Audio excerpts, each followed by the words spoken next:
Welcome to tonight's Max Beckmann lecture entitled Artist Talk on Biodiversity and Beta Diversity by the artist and conservationist Haley Mellin. We're thrilled to have you here tonight with us, Haley, this semester, and I'm sure everybody here is equally as thrilled. This event actually marks the last event of the spring 2023 semester here at the Academy, so it's quite a bittersweet evening for us. Haley Mellin is our 6th Max Beckmann Distinguished Visitor and follows in a line of exceptional artists, which include Gary Kuhn, Julie Mehretu, Arthur Jaffa, and Carrie James Marshall. And I think you'll all agree that she is more than qualified to join this distinguished lineup. We're extremely grateful to Mayan Beckmann for all her valuable advice over the years with this program, which was established in 2017. Our thanks go to the supporters, some of them who are here in the room with us. Thank you very much to the Vogts.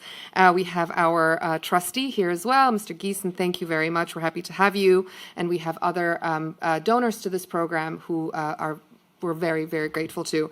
I'm also exceptionally pleased tonight to thank Klaus Biesenbach, another one of our trustees, who you will see on the podium in just a moment to introduce Haley.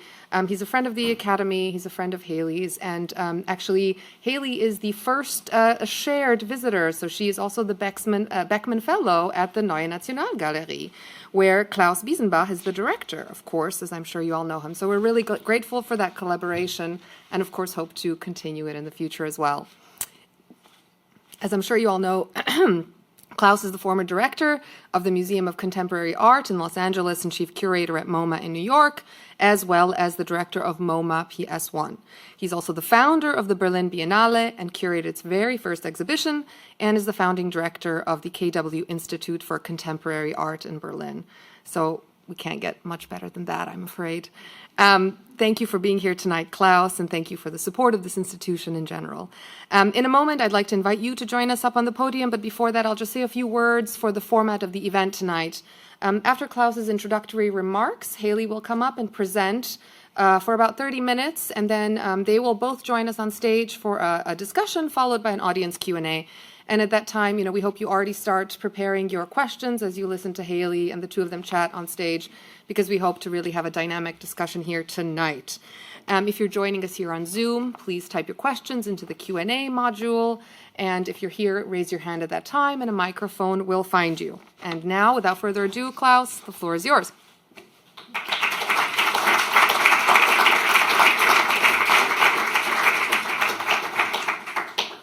I think you only qualify if you have at least one of these chic laptops here, but I'm not adding a third one. I'm putting a piece of paper on yours, Anna. So on behalf of the American Academy, and I'm so happy that my fellow trustee, Mr. Giesen, is here, I welcome you all tonight, and I'm really grateful that Christian and Anna are here to represent the American Academy. The two of you are running this ship really, really well. And we just had a board meeting, and it was a board meeting where everybody finally came to the conclusion that after COVID, now it's a time to grow again, which was a very, very beautiful, beautiful moment. To grow again, when a nature catastrophe happens, and I used to say, oh, we don't have natural disasters in Germany, because I left Germany 20-something years ago and became American, and identify very much with being American. And I used to say, oh, we don't have natural disasters. We don't have tornadoes, we don't have hurricanes, we don't have floods. And for me, Hurricane Sandy was a wake-up call when it happened in New York that I first ever experienced a natural disaster. And I know Haley Mellin, our distinguished speaker tonight, because of Hurricane Maria. So a natural catastrophe, a hurricane that devastated Puerto Rico, happened in 2017, and a very dear friend of Haley and of mine, Aggie Gunt, she said I would say at a philanthropist's honoring a fellow philanthropist, you were seated next to each other, and she said, "You're doing so much for Puerto Rico, you have to know Haley." So Haley and I traveled to Puerto Rico together, and we wanted to start a conservancy in Puerto Rico and an artist residency. And like a week later, I got the message that I'm moving to California, which is like 12 hours away from Puerto Rico and 3 plane changes, so that's not going to happen. But we made friends forever. Time in Puerto Rico was fantastic. And cut and paste. So we're here for Haley. I'm here because of a family. I'm like an extension of the Kellen-Arnold family. And Marina Kellen is one of my dearest friends. Her real name, Kellen, actually means Katzenellenbogen. It's a short version of Katzenellenbogen. So she comes from that family that from the 1300s already is collecting art and is a philanthropic family. And Hans Arnold, we're in the Hans Arnold Center, so there is a family, Katzenellenbogen and Arnold. And I recently visited with her son, Andrew Gundlach, who is also on the board and a very, very important force on the board. I visited, and I'm very happy that my colleagues Barbara Helving and Dagmar Korbacher are here, because we visited the Kulturforum with Andrew. And I said, oh, look, there's an explanatory history introductory text. And he said, oh, that's my great-grand-uncle, that's my great-grand-aunt. And it turns out, and Dagmar was there, that he is, of course, both the Arnold and the Katzenellenbogen. And then Arnold is now here in the Hans Arnold Center. So I'm thanking all these incredible families because they make us be here tonight. So that's a big, big thank you. And it's also funny that Andrew and Marina brought us together and brought Haley and me together with Aggie and with all of these people. We visited Tilla Dorieux. There is this exhibition at Kolbe Museum. And we visited that, and it's pretty, because she was with Katzenellenbogen, and he ended up in Sachsenhausen and then died in Berlin. And we called the family and we said, like, oh God, I had no idea of this very complex history. And Marina said something very, very smart. She said, art is a test for democracy. And I think if you go through this exhibition if you have the time, you see how art became degenerate, was declared degenerate, and all these artists left, and artists were killed, and artists were put into camps. And art is a test for democracy. Somebody asked me, how long is your Gerhard Richter exhibition at National Gallery? And I said, I hope it's there forever. What did I mean with that? Gerhard Richter said, art is the highest form of hope. So art is a test for democracy. Art is the highest form of hope. And that's the reason that I'm so incredibly honored and proud that Haley is here, met through a hurricane. But so I leave Puerto Rico. I said, Haley, you were just in Puerto Rico, but we work with the Climate Change Institute. We can't do the Conservancy. I hope you didn't mind. You wasted a week of time. You came from South America, from Patagonia, and traveled somewhere else. And then Haley has this incredible talent to make things productive. She brings the best out of us, out of all of us. And so I thought, oh God, she just traveled, especially like from there to here, and then it's not going to work. So we decided on something else. We started the first environmental council of any American museum, because American museums are not very environmentally conscious, and they don't really know yet sustainability as an important priority. I'm saying this with a little bit, of course, ironically, but it actually was pretty true. When we founded the MoCA Environmental Council, it felt like, wow, is this really a top priority? And I think the weather is giving us all the right. Eileen Getty, she had started very early on looking at art and sustainability, and she had made, with her staff, she had made a list of every single little process you have in a museum. How do you drink? How do you eat? What is your cups, your plates? Which kind of paper do you use? Are you still using paper? When do you live? And if you use paper, do you use bleached paper? Like, she went through every little detail, and it was like a 3-page document that we got. But then comes Haley. She goes to every little point with the staff. And I think you really made the museum a different museum by being so generous with your knowledge. And last year, I visited Haley's exhibition at Journal Gallery in New York, and it was amazing. Like, all the artists were there. Tauber Auerbach was there, who's going to have a big show in Kassel soon. Josh Klein, who does this big show at the Whitney Museum. Your peers were there, where art and science cross over. Annika Yee, many of these artists were cross-disciplinary in a way that they connect in their work, art and science. And I have to say, Haley has a little bit of a double life. But she will kind of like explain what that means. So Haley is a very, very accomplished painter, and this show at Journal Gallery was a painting show. And Caroline and I were talking earlier. I said, how did you meet Haley? I said, I collected a painting. And I said, well, I know her through a hurricane. I win. But what Haley does is something actually that I think is very, very important, especially for a person returning to Germany.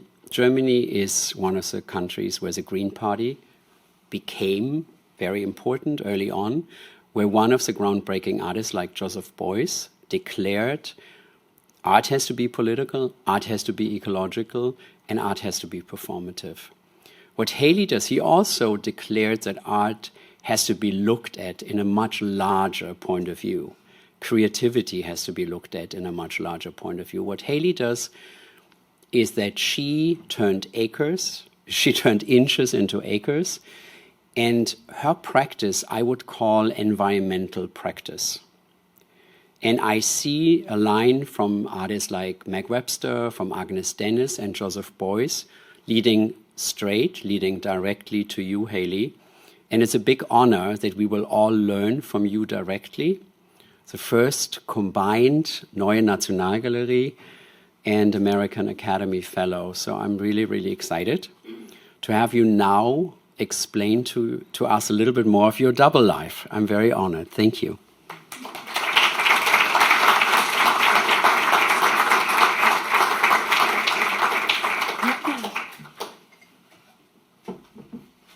Wow. Well, welcome, or as they said earlier, hello, welcome. Welcome, hello. Happy welcome. Happy welcome. Klaus, that was very moving, and I also learned a lot. I appreciate how you see things, and I appreciate the invitation to be here. Thank you all for coming tonight. I'm excited to talk about some fascinating things. And I look around and I see artists that I respect, and artists that I know. We have Katerina Grossa, Simon Denny, Timur King. How do I say your last name, Timur? Thank you. Julian, Cherrier. And also those tuning in remotely. Hi, Dad. Sharon, Gary, colleagues and friends. I'm honored to receive the 2023 Max Beckmann Distinguished Visitorship. Incredible thank you to Klaus Biesenbach, director of the Neue National Gallery, Lisa Bodie, who's assistant curator to Klaus, and the whole team at the Neue National Gallery. They've been fantastic to work with. Thanks to the supporters noted by Anna, who have funded this visitorship. We have a few in the front row. Thank you. And to Dan, Ragna, Rudolph, Matthias, who you saw at the gate when you were coming in tonight, Kristen, Jill, Anna, Barrett, Inga, Dan, and the team. Overall, thank you to Marina Kellen and to Andrew Gundlach, key supporters of the Academy. And the dinner tonight was vegan for those who were eating here, created by Marcel and Tobias, the first vegan dinner. And Inga really stewarded that happening. So I hope you all enjoyed dinner, and there'll be some treats afterwards. Walking the halls, when I arrived here, I was struck by the community that this space has held. I saw so many people that I've learned from, admired, whose books I've read. The first person I saw was Carrie James Marshall, and when I moved to New York and taught at the Studio Museum in Harlem, he had an exhibition there. In addition, Julie Marutu had an exhibition while I was teaching there. And around that time, I was attending the Whitney Museum's ISP program, Independent Study Program, and Benjamin Buchloh, Hal Foster were teaching us, and they've also been fellows here. So it's pretty amazing to see how this space has held so many disparate voices who have been part of the history of art. Coming next year will be Adam Weinberg, who's been the director of the Whitney Museum for a long time, and he's just retiring shortly. And so overall, it's a very small and warm community. So I'm very appreciative to have received this visitorship. All right, with that in mind, let's begin. We're going to see a lot of trees. We can play Where's Waldo in the trees and just kidding. So I'm an artist and I focus in land conservation, and I see the two things being rather interchangeable. I love land conservation. I can't wait to talk about it. We're mostly going to focus on biodiversity, beta diversity, non-human species, and conservation tonight. Let's begin with some definitions. The word biodiversity is defined as a variety of life on Earth. It was coined in 1982 by Dr. Thomas Lovejoy, and it started out as biological diversity. So sort of what is the diversity of our species? The etymology of it is bios, which is life, and the word diversitas, which is variety or difference. And there are two ways to measure biological diversity. One is species richness, and the other is just general population. So how many species do we have, or what is the total population of those species? More recently, we have the term coming forward, beta diversity. And beta diversity is sort of like complex biodiversity. It's the web of life, but with redundancy. So imagine many webs sort of pushed together, and each little sort of synapse is supported by many species. So if one species sort of departs, another species will take its role. So it's very helpful to have beta diversity in current ecosystems, because as we have climate change, you want to have dense, sort of rich biodiversity to allow the web of life to continue. It is unknown how many species we have on Earth. We think 8.7 million. The number could be as high as 30 million, as coined by E.O. Wilson. And that would possibly be because of an abundance of forest canopy beetles. So overall, we don't know. We do know that we know about 1 in 8 of them. Like, we just don't know most of the species on Earth. And one of the ways we know that we're still coming up to task is that Dr. Russell Mittermeier has underlined that in the last 20 years, we've found 14% more primate species. So in general, we're sort of like just starting getting a sense as to what's out there. But overall, I think the future of biodiversity is very positive. So after the success of the Paris Accord in 2015, many of us were looking to the UN Biodiversity Convention as to what's going to happen next. There was a very important paper called A Global Deal for Nature, published by Carl Burkhardt, Carly Vine, Dr. Eric Dinnerston, and what they sort of said was that we need to focus on a 30 by 30 target. We need to conserve 30% of the Earth's surface by 2030. And so that was adopted last year as part of the coming Montreal Global Biodiversity Framework at the Biodiversity COP, and we're moving forward trying to conserve 30% of the Earth's surface. I am fascinated by land conservation, and this is a project that we're working on currently, because it's something that we are doing now for the future. It's something that is ideally permanent. It's worked on to be permanent. There's a little tent from one of the painting sessions. And it's something that is exceptionally important for clean air, clean water, and this notion of the future of life. So my long-term mentors, Rose Shekanowski and Claire Gavronsky, introduced me last week to a past fellow, the anthropologist Rosalind Morris, who said in our shared conversation before going into a museum, most people have a concept of the non-human other. If one situates the conservationist ambition, which is a kind of planetary salvational project, I think one can draw on so many deep traditions of designating, caring for, protecting spaces, not as scenes of private property, but as significant for the survival of everything around it. And maybe other species do it, and we don't know. We'll never know. But we as humans do have a history of this. The idea that one cares for, protects, transmits a something is widely and differentially understood over time. We do that with paintings, right? We do that in museums. We steward something forward. So my interest in land conservation comes from this place. As an artist and as a young painter, I was very much interested in how oftentimes I was in conversation with painters that were no longer, artists that were no longer with us. So hundreds of years of time. And when you go into a conserved area, you're looking at the visual of all time compounded. So you're looking at maybe 80 million years of visuality coming forward. If you're looking at an artwork like the Kiefer in the other room, you're looking at a particular image from 1984.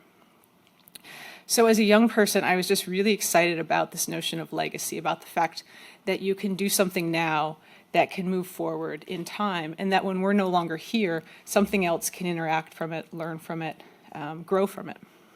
So this notion of legacy made sense quite a lot. And in 2017, I founded Art into Acres, which is a decentralized nonprofit.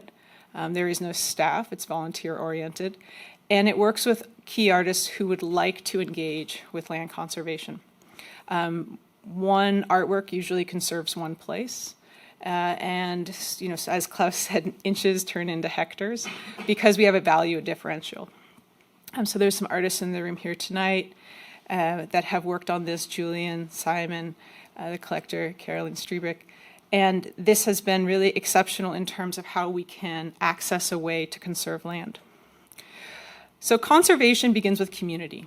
In general, what a conservation is something called the creation of a PPA, or permanent protected area. It's deciding a certain area of land or ocean is permanently protected. That's often done through legal means. It can also be done through purchase, but the majority of work that I engage on is with indigenous-led or community-led local conservation.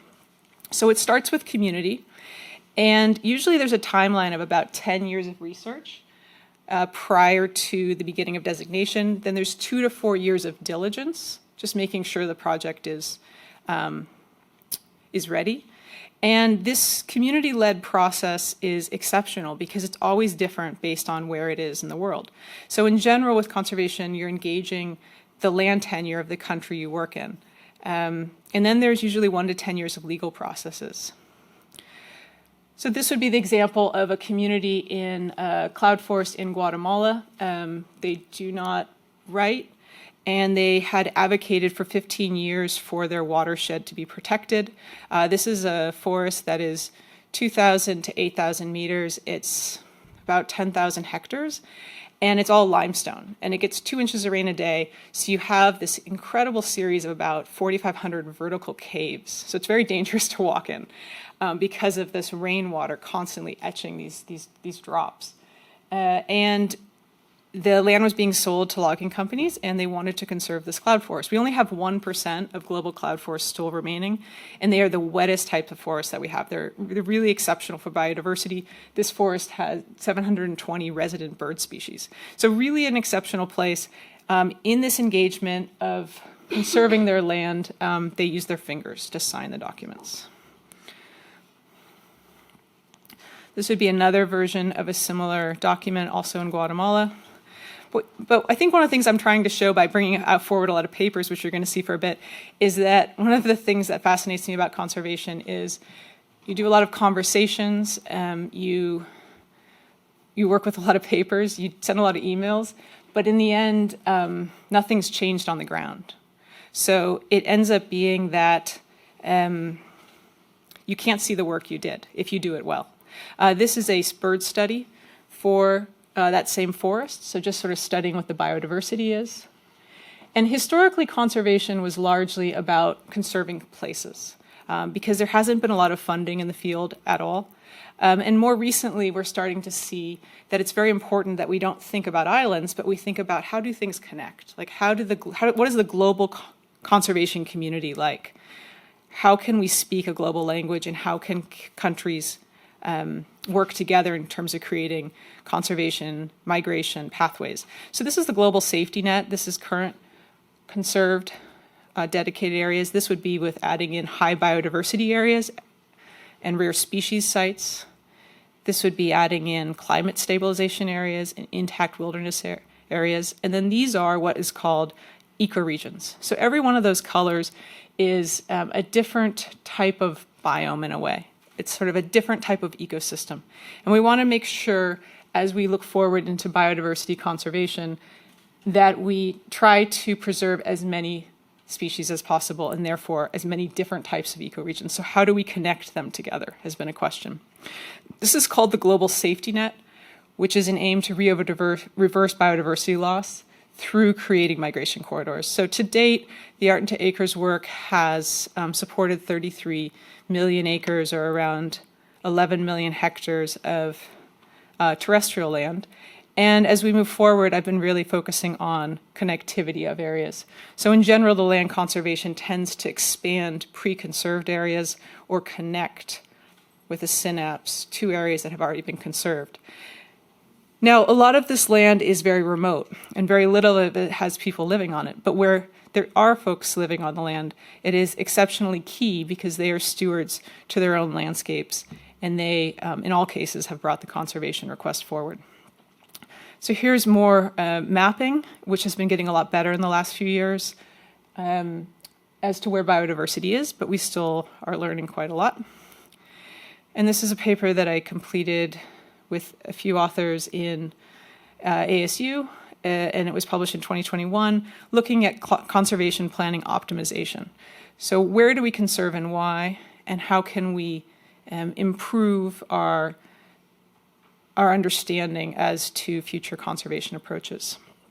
Lastly, I just wanted to show you two places that just completed conservation that we're really excited by. This is supported over the last 5 years, and in English it translates into Territory for Well-Being. It's very cool.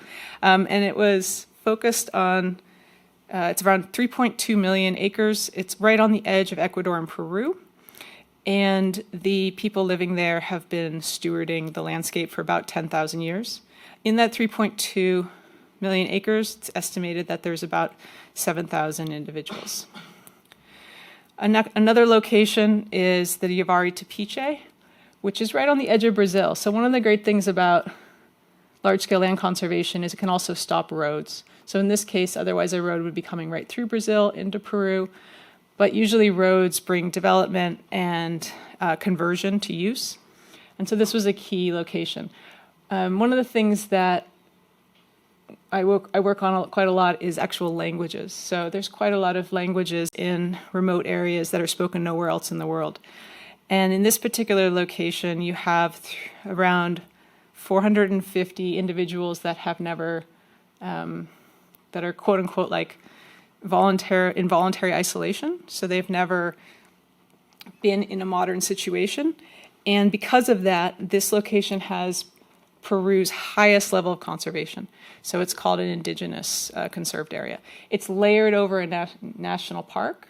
So you have a little bit of both. And when in doubt, you try to layer conservation. So if you can put one or more protected area statuses on top of one another, it just makes the conservation stronger. So this is really exciting because not only is it going to forever be protected, it also is a place that actually you or I do not go, because otherwise we would endanger the inhabitants living there. So it's a very good, solid location for species reproduction going forward.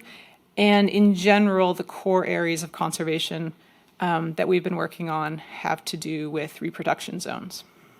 So this would be an example of one of the homes from that area, and this was discovered by drone, and the drones help create a sense of mapping as to where people are living that can justify to the government as to why the location deserves that kind of conservation. So it's very exciting, and it's also really at scale. I mean, 2.7 million acres is quite massive. Some fun images from the archive. This is an Andean bear climbing a tree. And you see on due diligence trips in the process of reviewing potential projects, you see a lot more trees than you do animals. But now and again, you see an animal. This is Dr. Phil Tanimoto, who I spent last summer with in diligence in a forest in Central America. That was dinner. And they had a tree had fallen down. And so the house was made just a month before from that very tree. Was then the then Prime Minister of Environment in Colombia, and I traveled there in 2020 to review plans and diligence and sort of matching funds conversations for a new national park. And they agreed to do it. In fact, I think that national park will be declared next month. So slow, but we get there. One of the great things about Colombia is they have a carbon fuel tax when you go to the pump. So if you buy gas, you pay a percentage into a nature fund, and they used about $5 million from that nature fund for what is going to be conserving the llanos of the country, which is a biome that's never been conserved globally. It's mostly grassland with what's called gallery forest. So gallery forest attends rivers. And this is the headlands to part of the Amazon and the Orinoco rivers. And essentially they get 76 inches of rain once a year. And then it's very dry. So it's just a sweeping of water. When this potential conserved area was being researched, it started out as 860,000 acres. And by the time we got to here, where we are now, it's 135,000 left. So really time moves quickly in these situations. So there's one of the day meetings from that situation. And then Dr. Tom Lovejoy is all the way on the right, the left. He was one of my mentors, and as I mentioned before, coined the term biodiversity. A wonderful man, mostly always in a bow tie, taught at the Smithsonian, and unfortunately passed away about a week from Dr. E.O. Wilson a year and a half ago. And then this wonderful woman, Marcella, she does the sort of banding and the watching of the golden lion tamarin. This is a species in the very far eastern Atlantic forest of Brazil. And this species was almost extinct in 1970. And Dr. Russell Mittermeier sort of published about it. They did a huge effort to restore the species, and now they're everywhere. So big success story. But you can see her cool logo on her VW bus. So painting and drawing. So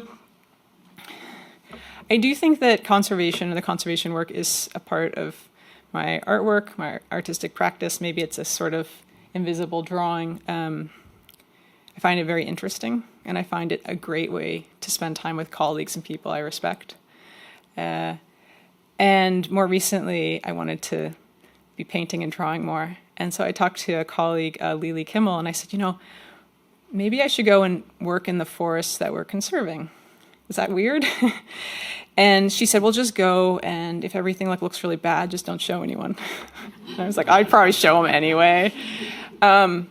So I brought a bunch of things and went out and started working during due diligence visits. So while I was on site for meetings with rangers and staff members, I would work on some paintings. And I think what was interesting is I'm really not specifically a fan of landscape painting. It's never been, because I really would rather look at the landscape. I mean, there's a few great landscape painters, there's a beautiful Rembrandt landscape. There's a few out there, but one of the things that I learned in doing this work is it wasn't a landscape. After spending 5 years at 3 o'clock in the morning working on the conservation and working with the communities, one of the things, it became something else. And it was quite interesting to do after it was already conserved, because there was this notion also that this was going to continue to unfold in time in its current form and beyond. So there was a moment of grace in that. Also, the images change all the time. The light changes, it starts raining all the time, usually a couple times a day. So the image is never right. And I tend to like to do observational painting. So it's very hard. I think the thing, and then sometimes when it's not raining, I'd smile, but it's usually very wet and very cold. One of the things that I did find intellectually interesting about it was that the paintings weren't pretty. They were not aesthetic. And one of the commitments that I've found with biodiversity and beta diversity focused conservation is it's non-aesthetic conservation. It's not oh, this place is so beautiful, I'm going to conserve it. It's really just this place is necessary. So the paintings also did not have a qualification to me that they had to be attractive. And so because of that, I think something else happens in them that is functionally connected to the very conservation. This is a painting at different stages, so some of them are very slow. And some of them are also just details. These are 2 bark paintings. This one, it started raining on it, so I lost the detail, but it was done. But I think like with this, when I brought it, this was at the exhibition Klaus mentioned at the Journal in 2022. When I brought it there, I really wasn't certain. I was really shy about it. I was like, this is really not a very good painting. But it kept the vestige of its intent. You know, the how became the what. So the how of the work really has to do with the conservation focus, being there in person, breathing that air, and also just looking in curiosity. And so they ended up putting it in the front window, which I was surprised about because I thought the gallerist was going to put it in the back room. And some details. So one of the things I started doing in this practice of painting outdoors was I moved away from oil paint and started painting with gouache. And that allowed me a non-toxic medium that dried really quickly, wherein there was an ample amount of color, but no residue that would harm the environment or that would be difficult to travel with. Another thing that I've shifted toward was to reuse old surfaces, so the paintings look a little bit older. And so I'm actually really happy with this new medium. It somehow, it's a bit more porous. It holds these are details, but it holds the surface texture more. And yet there's a ability of the color to be accurate to the space I'm trying to depict. So moving forward, in engaging the land conservation work and engaging biodiversity while trying to focus on continuing my painting work, one of the things that I was missing was community. And as Klaus noted, the community in climate and art was lacking a number of years ago. And now we have a number of people here who are leading that community. And so I'm really grateful that you're here tonight. There we go. This is visiting Klaus in Puerto Rico and starting the plans, what ended up becoming the first MoCA, the MoCA Environmental Council, the first environmental council in the US. And this was out of necessity. It was just like, we can't continue, let me just pull forward and I'll do this. We can't continue this runaway release of emissions. At present, the global community releases around 36 billion metric tons of CO2 a year. And trees are an exceptional way to pull that CO2 out of a gas state into a physical state. But we need to work on decarbonization. And so this council, founded at MoCA in 2020, led to councils and green teams, et cetera, being founded in about 40 museums in the United States, which was great. In doing the land conservation, in 2019, the artist Mika Rottenberg reached out and she said, can you conserve like 7 acres on behalf of my show at the MCA Chicago? And we have been working in tens of thousands. And I thought, absolutely, we can do that.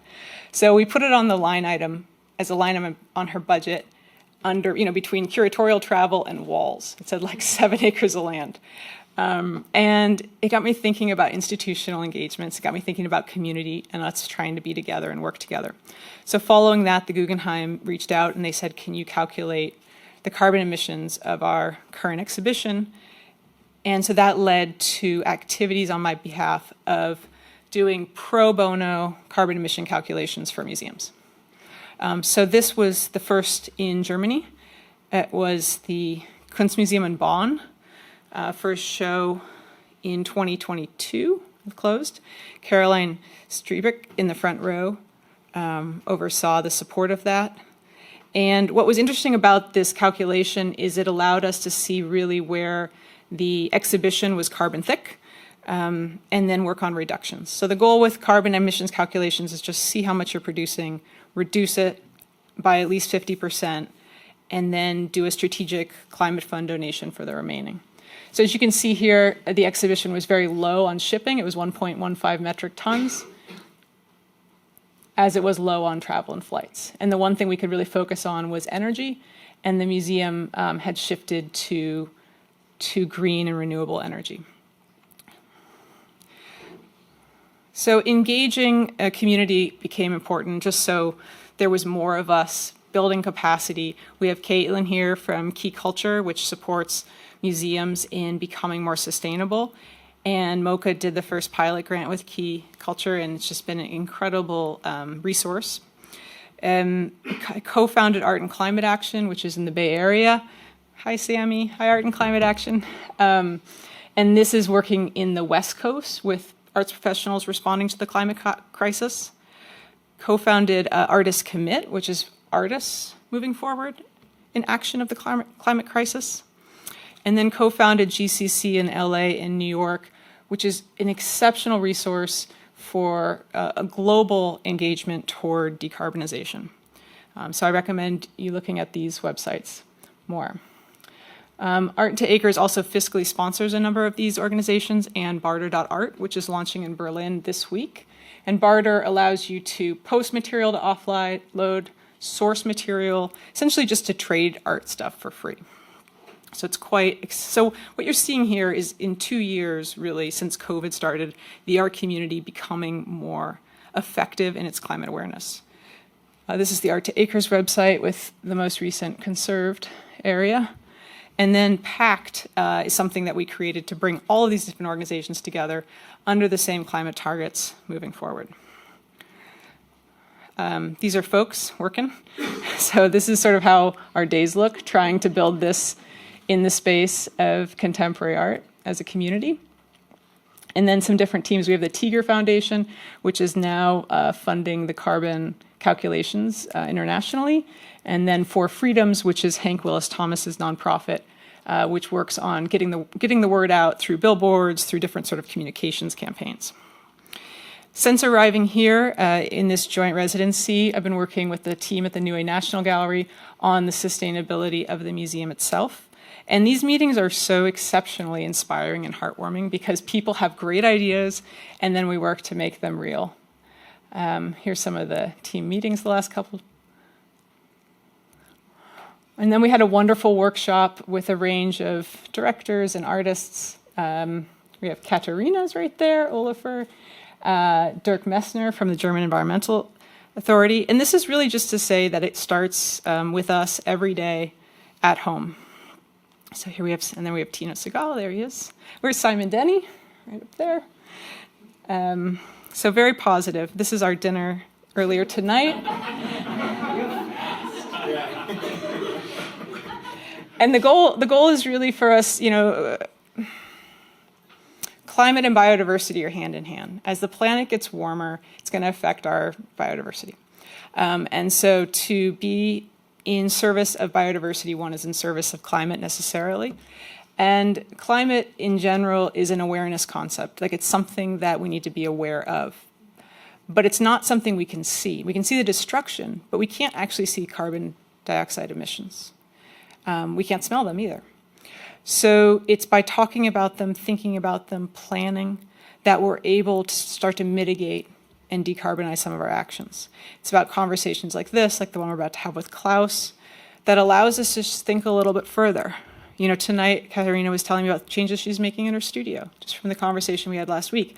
And this is how we all do it. So it's very exciting for me, the future we have. They always say conservationists are the biggest optimists, but it's very exciting for me, the future we have, by coming together and really thinking and becoming more aware as to what we're doing. And then lastly, I'll end with this image. This is of Klaus and myself in front of the tree that's going to be at the center of the museum that's being built. And what I liked about that is when Klaus came into this space as director, he shifted so many aspects of that building. He moved to entire roof to energize the building, shifted and made the windows much smaller, and the entire building is wrapping around this tree. So the humans are moving around the nature. So it's really a pleasure, and thank you.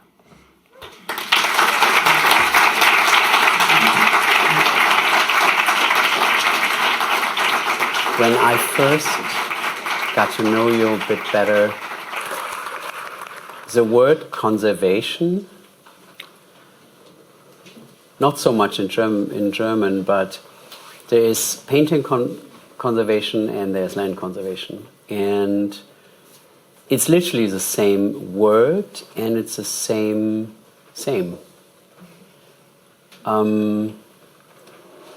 When did it occur to you first that you wanted to dedicate your practice both to the painterly and drawing practice you do and the environmental practice? That's a great question. My father had us volunteer on the weekends growing up, so I was always quite interested in public service. And we lived near a national park, so I was outside a lot. I think I was also just very antisocial. So I liked being outdoors alone, and I liked looking at like the smallest of bugs. Like, it was just fascinating. So the creativity in the natural world continues to astound me, as it does, I think, for all of us. And I was very interested that one can have forethought, and that then that natural world is not destroyed. So while I'm never going to make anything as amazing as XYZ species, maybe I can have a hand in its continued unfolding. I think also it takes a long time for a species to quote unquote speciate, to like become. It takes like around 2 million years. So there's something fascinating about the longevity, of the longness of that. And we're so quick in our world. But I think if there are maybe 8 million species and we're just one, we need to be aware of the fact that this is not just our space, but let things continue to evolve and be. So as a painter, this notion of longevity, this notion of things moving into time and unfolding their own dialogues was very interesting to me. And I think we can see that from old paintings, that they over time unfold in other spaces, but they're continuing to live in those spaces. So I think that this notion of longevity, of what we leave behind, or for lack of a better word, legacy, and this notion of, like you said, taking care of something, was something I connected with. Do you have any artistic role models when you think about? You said you studied at the Whitney program. You talked about some of your teachers.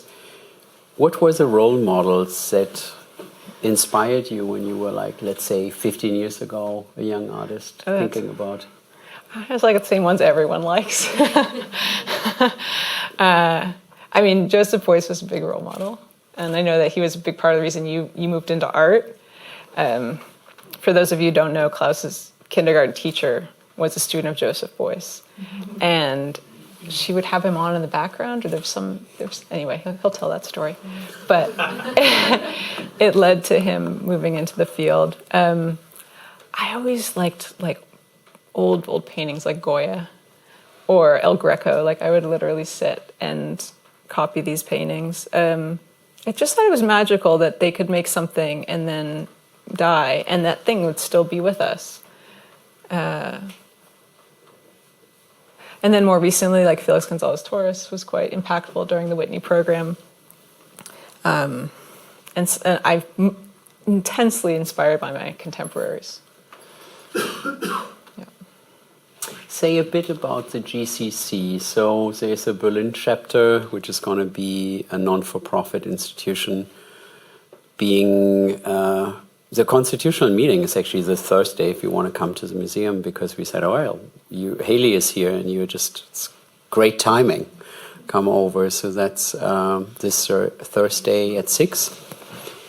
And GCC, when we were all COVID quarantining, we had this slightly crazy Zoom meeting in LA where you were kind enough to share all your contacts, and we were like, I don't know how many people on Zoom, and everybody who couldn't run fast enough was on that Zoom, and we founded the chapter in Los Angeles.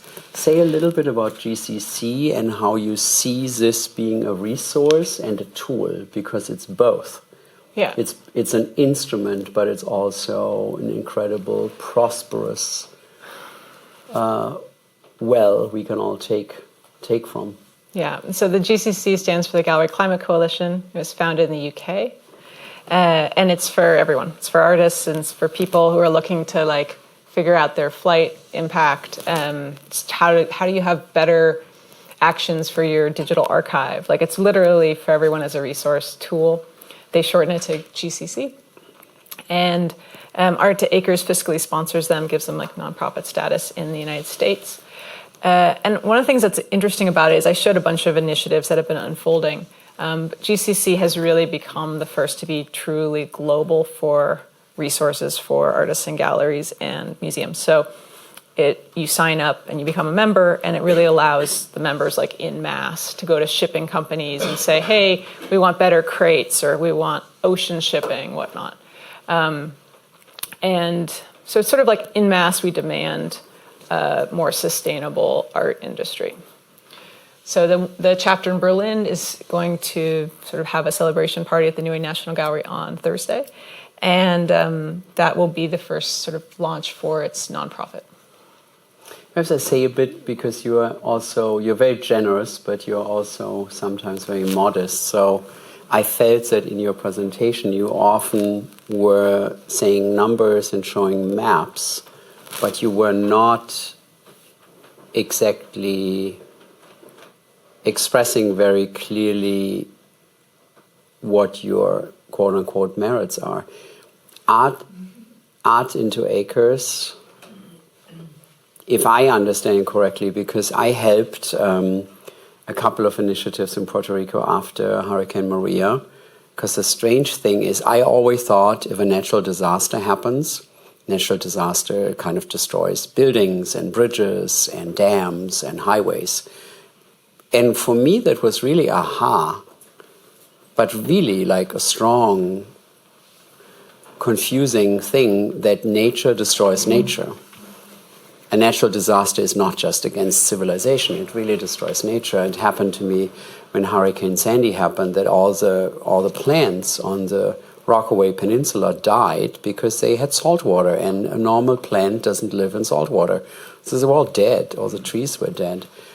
And Hurricane Maria was so incredibly devastating in Puerto Rico because, of course, Puerto Rico is a tropical island that is the most lush island. It rains every day, but it's all 29,000 square kilometers of tropical rainforest. The canopy was gone.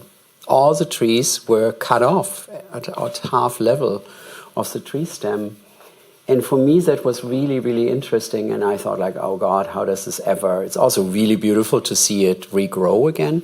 But that's how I got to know about your initiative, is that, and I say that now for beginners because it was too modest to say it, you either donate a painting of your own paintings, or you find another artist who wants to donate a painting, and you find an auction, or you find a donor. And then let's say artist XXX gives you a painting, and that painting at an auction or with a donor gets like $1 million. That's not too much for painting nowadays. And then a painting is perhaps 2 square meters or whatever. And so a square inch is pretty expensive, right? If that's like $1 million. And then you basically all these mapping and research and community and contracts, what you do is really invest that money that comes from art and the art world and the art market, and you buy a piece of land that by contract cannot get deforested anymore, cannot get changed anymore, cannot be turned into a highway, an airport, or a plantation anymore. I think with all the mapping and all the beautiful pictures, this is basically a very simple deal, right? A painting, you sell it, you get $1 million, and you get 1 million acres. Like, I'm exaggerating. Perhaps I'm actually not exaggerating. But it's a very simple procedure. It's a very simple deal. Yeah, I mean, I think it's important that we just all work with where we're at. And I wasn't a person coming from substantial means. My father told me, like, you try and you just get up in the morning. And so I thought it would be interesting to work with fellow artists slowly and to listen to them and to hear what mattered to them. And what kept on coming up was climate and biodiversity. And I think it's important that people continue to do the thing they're really good at. You know, I remember Mika Rottenberg once said, like, maybe I should just stop and just focus on climate. But I think it's important that you continue to do what your talent is. And for artists, it's making work. It's making artwork, and it's for unfolding their careers. So my interest was to be in service of my fellow colleagues and to focus on how can we do the largest lasting environmental action on behalf of one of their artworks. And so because of that, it is a very slow process, and the works are matched with matching funds. So, you know, $1 becomes $3. And most of the conservation is locally led, and it's legal. It's working with legal documents. It's legal designation. So a few locations are purchased, but the majority are legally designated by congresses, et cetera. And so you're paying for the lawyers, the map making, the biodiversity surveys, the signs, the rangers. But this can often be, you know, $7,000. So it's scalable and it's affordable because you're working within the very measures of law. You're working within the word of law that already exists. And so in some cases, there will be like a law that has never been used, like a water act. And so it's engaging that legal precedent. Majority of works have come from artists. We have 2 that have come from collectors. And sometimes galleries and museums just make direct donations. Vivian Brody, who's here tonight, has done a lot of the transactional aspects, and that usually just comes down to what the artist wants. But to speak it out loudly without modesty, I think, and you can tell me to not say that, but so I have the impression that you as an artist, activist with your environmental practice, by exchanging paintings into dollars into land, you as a one-person army have conserved 11 million hectares of land. And don't say anything, let's change the topic, because that's quite an impact. If we all had that, we wouldn't have a problem, right? Change the topic to GCC. I was fortunate enough to be in one of the first discussions. And I remember we had this great paper from the Getty, not the Getty, but the other Getty, Eileen Getty's Getty. We had that great paper of all the different points of consumption. So when you have an art fair, think about Art Basel, Miami, right? Everybody from all over the world ships, and you only say the word ship. Of course, you don't ship, you fly. Everybody flies work to Miami Art Basel, and then everybody flies to Miami Art Basel, and then everybody flies the works they bought there back. It's like ding, ping, pong. And when we had the first GCC also with Frieze and the art fairs, we thought, well, perhaps we consolidate shipping and take the word shipping literally and ship it. It's not on a plane, it's on a ship. So consolidating cargo containers and not shipping everything separately to Miami, but consolidating it, that's actually pretty low-hanging fruit, right? That's pretty easy. Yeah. Or we thought about GCC, because what the art world does, we all want perfect pedestals and frames, and then every gallery has like every 3 months a show. And then we don't need these pedestals and frames anymore, so they go to waste. So we could have like a depository, we could have a huge storage of, or we have an eBay of barter.art, exactly. Say a little bit about barter. Okay, so as we talked about, barter is launching in Berlin, and say if you have extra things in your studio, you put it online, other people come pick them up. I think that it's a really exceptional way to not have waste, because when things are thrown away, they biodegrade and they release more carbon emissions. So it's also a decarbonization mode. But yeah, please sign up, barter.art. That's the URL. We might have some audience questions, but with that in mind, I think what's exciting here, like Klaus was just mentioning, is that you don't have to change everything, but there can be a few key things you shift. And like Frieze Art Fair went to biodiesel. They reduced their carbon emissions by 60 some odd %. Gary Hume shipped an exhibition to Matthew Marks in Los Angeles. He reduced his emissions by 95% by shipping by boat.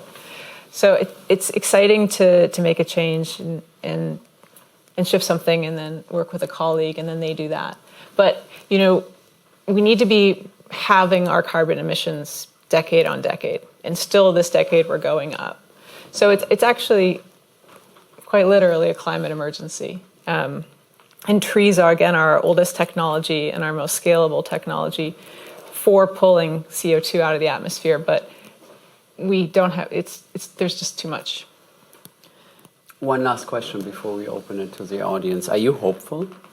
Yeah, for sure. Good. She has great energy, no? It's fun. So perhaps let's open it to the audience. And there was no question.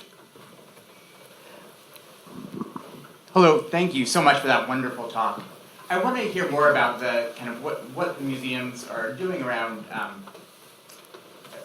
of engaging with policymakers to think about kind of how patrons are coming to the museums and thinking about I was thinking about museums in LA versus Berlin and how people travel there and kind of what role that artists and museums can play in trying to reduce the carbon footprint in that way. Perhaps I answer to give Haley a minute to think. I think what museums always provide, and what not museums, because museums are there to serve and conserve what artists have made. But I think what art does deliver is images that you keep as a memory, that are kept and that create a certain awareness. If there weren't these incredibly strong Goya disasters of war, I think this is a lasting collective memory. It's kind of an alarm. So I do think what's left from a civilization, and it's only a millisecond of this planet's history, but what's left is normally art or culture. So I think we do have an incredible responsibility, because I said that art is a test for democracy, but it's also a test for survival. But Haley, you're the artist, and you are much more knowledgeable. I think than I am. As a painter, I don't know, I don't feel a lot of limits. It's like, let's conserve land, so we conserve land. I think the art community is exceptionally supportive of one another. And like Julian Sherry, who's here, I got to see his show at SF MoMA last summer, and I was just so blown away by that exhibition. The video was captivating, the sculptures were, transcendent, and it made me see why we do this. So I do strongly believe in museums. Like, I strongly believe that artists need spaces to share things. But I also think that the dialogues are not necessarily clean ones. While I've been here, I had a studio visit with Simon Denny, and we were talking about property and private property. And he introduced me to the team from Terra Zero. And these are complex dialogues, especially when you bring them into the digital space or the NFT space, as he's been looking at. So I think that ideally these changes will begin with artists and artists' resource sharing, peer-to-peer knowledge sharing. But I think that they should happen in the museum. They should unfold in exhibitions in the museum. And so one of the things that we need are many more curators that feel confident in the dialogues, specifically of environmental justice, climate refugee, climate in general. So I think we need more scholarship and support academically, just fiscal support for curators to have advisors and teams to support them in unfolding truly great and complex exhibitions regarding climate, which is the main challenge of our time. In terms of practical things, it really comes down to energy. So the energy for an institution tends to be their largest line item on their budget. And so there's different resources now, like the Helen Frankenthaler Foundation created a climate initiative that is supporting institutions in reducing certain things like shifting out LED bulbs or going to solar.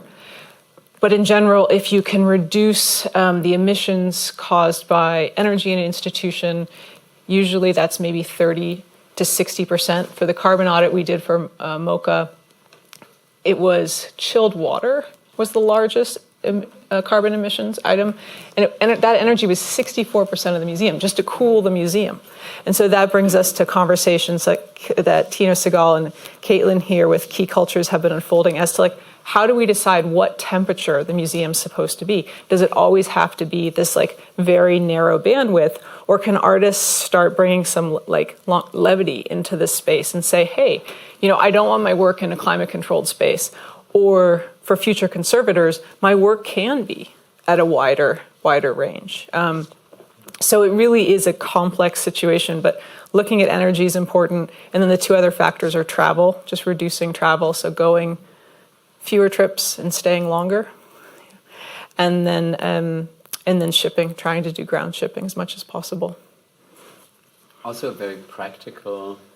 Joseph Beuys, when he did the 7,000 Oaks for Documenta, and it took him from Documenta 1977 to 1987, so 10 years later, to finish the project. In 77, he put these 7,000 basalt columns in front of Friderizianum, and it took 10 years to plant.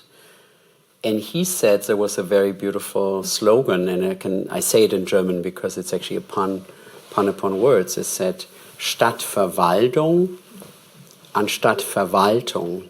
So forestation instead of administration. Verwaltung instead of Verwaltung. And for me it was a very inspiring. And then when I started KW, I was still a student. We renovated Augestraße 69, where Kunstwerke KW is, and with Dan Graham, a great conceptual artist, we built Café Bravo, the mirror pavilion with 2 cubes. And he said, let's do Stadtverwaltung. He was, from the very beginning, he was decided, and now I could actually claim, it was my idea. It wasn't my idea. I have to give Dan. Dan says, let's do Verwaltung. I want trees. I want trees around the pavilion. And that is now 30-something years later, and there is a little forest there. And it wasn't Dan who knew about climate change and a heat wave of 40 degrees Celsius we have every summer. But it's kind of a very cool, colder climate there. I have a question. What is it like being a museum director in 2023 with these conversations around you? I think as a museum director, you are responsible to allow, to be a catalyst and to enable. And as a museum director, you also have the authority, you only have the authority to pick who you support and who you basically help to create. So 30-something years ago, I helped Dan Graham doing this forest pavilion. And now, as a museum director, I, together with the American Academy, invited you, because I felt the dialogue coming from an artist had not yet arrived in Berlin on that level, because I had to speak it before what you do, because you were even too modest to speak it out. I don't know if all of you understood that what she did, but I think it's quite radical what you do. What a museum director has to be a radical agent for change. Because a museum has to be of tomorrow to conserve what yesterday was made. Yeah, I think one of the things that, maybe we should wrap in a minute, but I think one of the things that came from the conversation in the workshop with everyone at the museum a couple weeks ago as part of this residency was change. So historically artworks would change over time. They would age, a patina would come about, they would crack. And now we're focusing on climatization, where everything is you try to keep everything exactly as it is, which doesn't make sense when radically outdoors you're having these massive changes in climate. We've cut down about 1 billion hectares of forest, size of essentially the United States, in the last 50 years. We've lost 69% of all animal populations that we know of. Like, the world is changing. And so this notion that art doesn't change, that to me is a strange idea. So I think that in a way, possibly, we want our artworks to evolve in the visual philosophy that we believe in. And in this case, I think it is to not separate art from the rest of reality, right? So if the world is shifting and aging and developing, ideally artworks, do too, I think. I think Dagmar Hirschfelder is in the audience, and she would not appreciate it if we opened the windows with your Vermeers and Botticellis. But there was another question. Sorry. Thank you. Can you hear me? Is this on? Yes. Okay. You talked a little bit about community, Haley, in your talk, and community, pandemics notwithstanding, happens in person. But of course, a lot of this happening in person is happening in Peru or in Puerto Rico, and it sort of leads us to this dilemma that I think everybody in this room lives with, which is that we all still travel by air more than the planet can afford to have us travel. And so my question is, have you found that in order to do your work, you have to do this travel? Is there any leeway to reduce the travel without sacrificing the goal that you're working towards? Yeah. And also just another question, because I'm sure you've looked into this far more than I ever have. Is it worth it to offset your carbon emissions when you buy a plane ticket? And is that something that you do? Wow. See, I've been working with her for 2 weeks and she's getting me right now. So I spent about 15 years doing the research for the conservation work. And then I got to a place where it was time to begin. And I did travel quite a lot for the first 4 years. I went to South America twice a year. I mean, for me, it was a lot.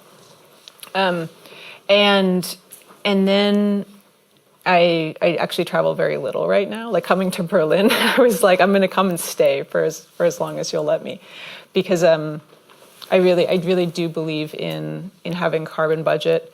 And I went to Amsterdam last week and took the train. And I think that we do need to be aware of our carbon budget. So that's something I commit to. So I don't travel very much anymore for these trips, but that's also because we have just exceptional partners. So I do quarterly phone calls with the different projects and different locations, and you over time develop a sense as to these individuals because you're working with them for years. And then the diligence is conducted locally by local teams. So no, I don't travel as much anymore, though I would like to. And then carbon offsets. So carbon offsets, what are they called in Germany? Carbon offsets? Compensations. Yeah, so carbon offsets is a system that was developed in the 1990s. And it was this notion of you emit a metric ton of carbon here, and you draw one down over here, and you sort of pay for someone to have drawn it down. So someone will conserve a forest, and they'll document every metric ton of carbon emissions that are brought down or avoided and released from that forest. And it's literally a serial number. So you're sort of buying for a serial number to be retired from the system of this metric ton of carbon emissions. I think there's some upsides of the system. It's great that it got people to start talking about carbon. I think the downsides are that it's a retail byproduct, so the majority of the money goes to the market maker. It's also there's a lot of opacity around the projects. You don't really know where they are. You don't really see pictures of them. But for me, from a conservation perspective, I don't engage as much because a lot of the projects are 30 years long. So 30 years in a day for forest projects, those forests can be deforested. 30 years from now, that land's going to be very expensive to conserve because the majority of the asset in conservation is not the landscape, it's the subterranean, right? So it's the oil or the gold or whatnot that's under the surface. So over time, those those underground minerals are going to become much more in desire. So my recommendation is, if you're going to fly, to make what GCC calls a strategic climate fund donation.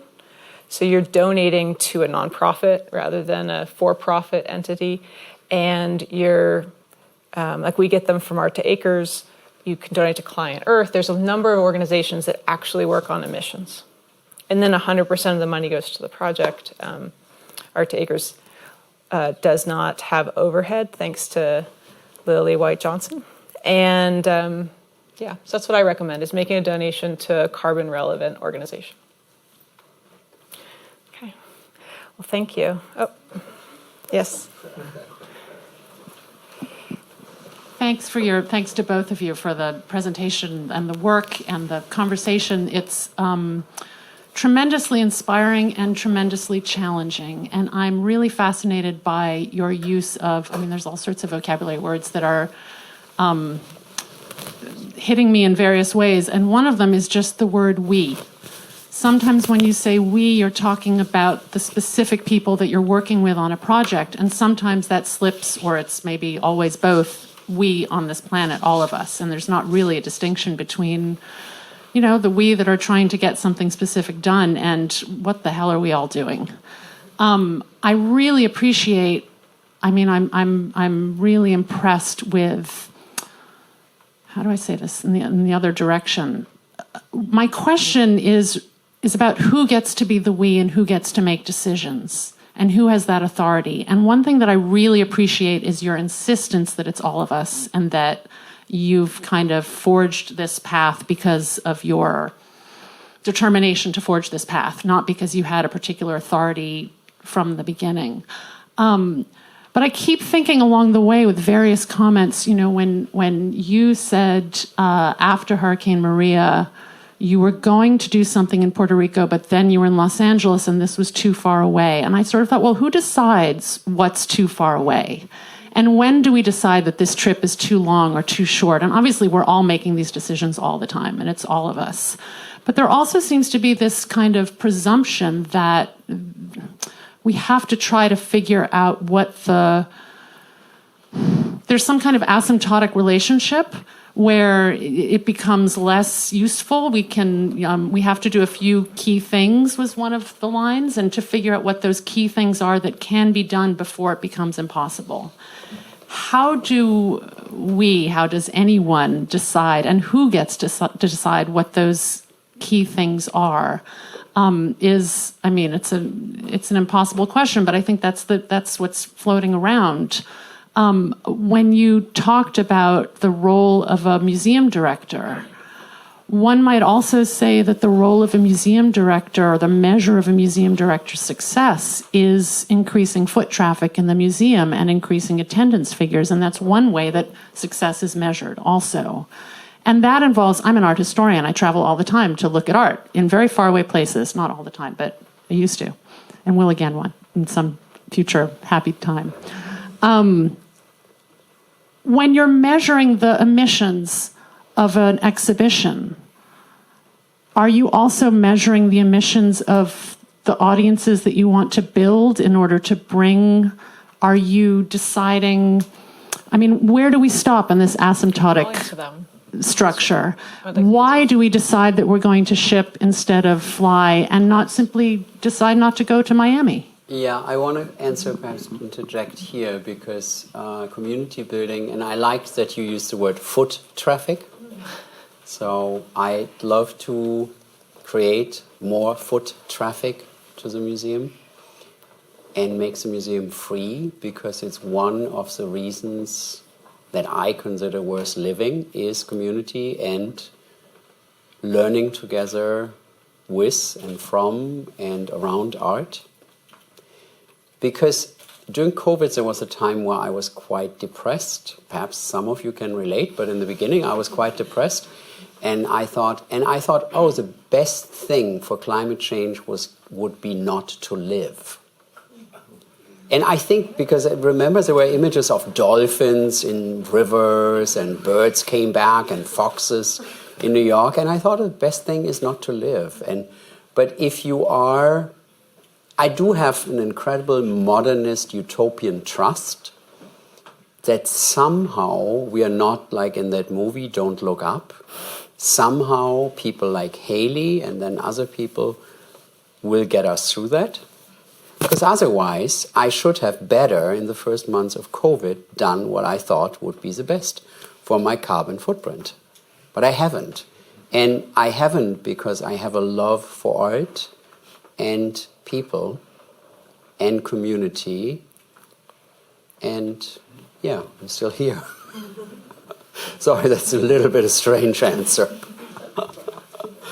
So intense. Perhaps for the last question, we'll ask one from Zoom, from a Zoom attendee named Jonah Jacobs. And the question is, well, first, it's a comment. Thank you so much for such an amazing and uplifting discussion. As a Midwest artist who lives in a city with few, if any, organizations which deal with the cross-section of art and sustainability, could you recommend a couple of things that you think an artist could do which would have the largest impact? Yeah, I could do two, and you could do two, and then we'll close. Jonah, I think it's very important for us to not underestimate as artists how closely people look at art. Like, think about it. How many things do you just do? You know, it's you looking at this thing. And it's largely a thing you do alone. I mean, you can talk a little bit about it, but it's largely, there's like a witness moment. I was at MoMA and I was behind someone and he was looking at a painting. And I just heard under his breath, he said something to the effect of, oh, I know what he feels. Like he understood what the artist, he connected. So I think for artists, it would be connection. Like, I don't think education is the right word. I really think it's about connection. So it's probably making art, and if this is something you're really focused on and concerned about, this is what the topic of your art should be. In whatever way makes sense. I mean, I'm a realist, and I like facts a lot. So like I'm working acre by acre. That's how it unfolded for me. Other people make exceptional images or videos that touch people. So I think connecting would be number one, because the effect, literally the affect you can have on another individual can shift them and their core. So maybe they realize something they've always known, and they unfold different actions with this new awareness. So I think connection. And then the other effect, I think, is just really practical, like look at your materials. Klaus, do you have a recommendation for Jonah before we close out? Is Jonah an artist? Yes. Middle East, Don't know. Midwest He's in the artist. Zoom chat. I guess. He's an artist. Jonah, if you're with us, type in the Zoom chat if you're an artist. He's an artist. Because what was very funny, because the truth is always something that is very malleable and flexible and comes out in different iterations. I love how exaggeration is kind of modification of truth. And the story that my kindergarten teacher was motivated by boys is an exaggeration. No, that was factual. But, no, it's not. But my teacher, I might have been like 11. Okay. I wasn't in kindergarten at 11. My art teacher, we have very good art classes in Germany, and not like in America, but in Germany at the time, 100 years ago, we had very, very good art teachers. And my art teacher was pretty young, and he was my art teacher, but he was also an art student. And I grew up near Düsseldorf, and while he was not teaching little kids like me, he was a student at the masterclass class of Joseph Beuys that got bigger and bigger and bigger, because he said, even if you want to be an art teacher, even if you want to be a taxi driver, come to my class. And he was actually kicked out of the academy because of that, because he didn't keep a lid on his class. He's like, come, it's fine, the more the merrier, generous. So my teacher was one of them. And he came back to 11-year-old little Klaus. Art has to be political, art has to be performative, art has to be go on the streets, art has to be ecological. I didn't know about painting. I thought it had to be political. So, and then now that makes no sense, because now we are 5 miles away from Düsseldorf and the collection has all the Beuys pieces. But when I was in California, I felt that was quite a funny story, right? How did I end up in California?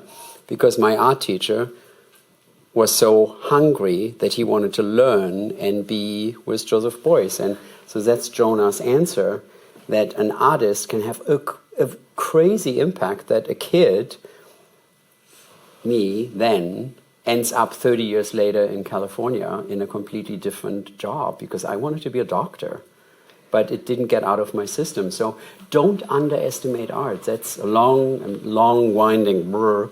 Don't underestimate art is for Jonah's answer. Wonderful. Thank you, everyone.